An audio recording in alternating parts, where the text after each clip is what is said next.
ఎక్కడి నుంచి వస్తున్నది, ఎందుకు వస్తున్నది, ఎవల లాభం కోసం, ఎవల కోసం ఇది చేస్తున్నారు అని భారత ప్రభుత్వాన్ని ప్రశ్నించిన ఒకే ఒక్క ముఖ్యమంత్రి ఆనాడు పదవిలో ఉండి కేసీఆర్ మాత్రమే.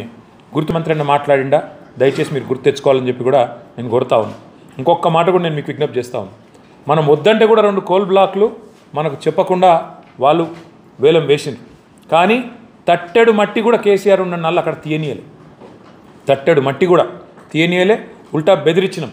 ఎవడైతే తీసుకుంటుండో జాగ్రత్తగా ఉండండి, నష్టాల్లో పోతారు మీరు అనవసరంగా మీరు ప్రభుత్వంతో, ఇక్కడ ఉండే ప్రభుత్వంతో మీరు భిన్నంగా పోతున్నారు, మా వైఖరికి మంచిది కాదు, నష్టపోతారని చెప్పి కూడా ఆ సంస్థలు ఏవైతే కేంద్రంతో కుమ్మక్కై వాళ్ళు ఒప్పందం చేసుకున్నారో వాళ్ళకు కూడా చెప్పినట్టే తట్టెడు మట్టి కూడా తీయనీయకుండా మన నిబద్ధతను ఆచరణలోనే చూపెట్టింది కేసీఆర్ ప్రభుత్వం.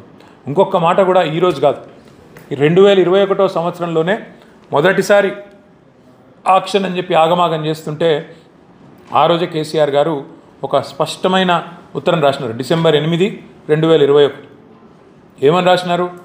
మీరు కేంద్ర ప్రభుత్వం ఒరిస్సాలో అక్కడనేమో గనులు డైరెక్ట్గా లిగ్నైట్ కార్పొరేషన్కి ఇచ్చేస్తారు, పబ్లిక్ సెక్టర్ కంపెనీకి.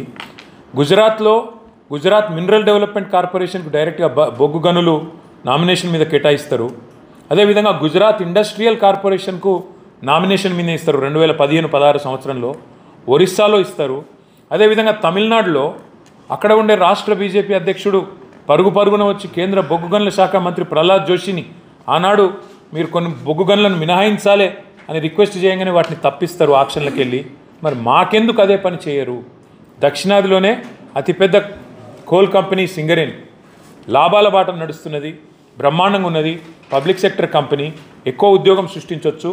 ఈ 4 బొగ్గు గనులు కూడా వెంటనే నామినేషన్ మీద సింగరేణికి ఇవ్వండి, ఇంకా ఒక 15-20 వేల ఉద్యోగాలు మేము సృష్టిస్తాం అని చెప్పి కేసీఆర్ గారు ఆనాడు కేంద్ర ప్రభుత్వాన్ని కోరిండు. ఎందుకు సింగరేణిలో 10-15 వేల ఉద్యోగాలు వస్తే ఏం లాభం అవుతుంది?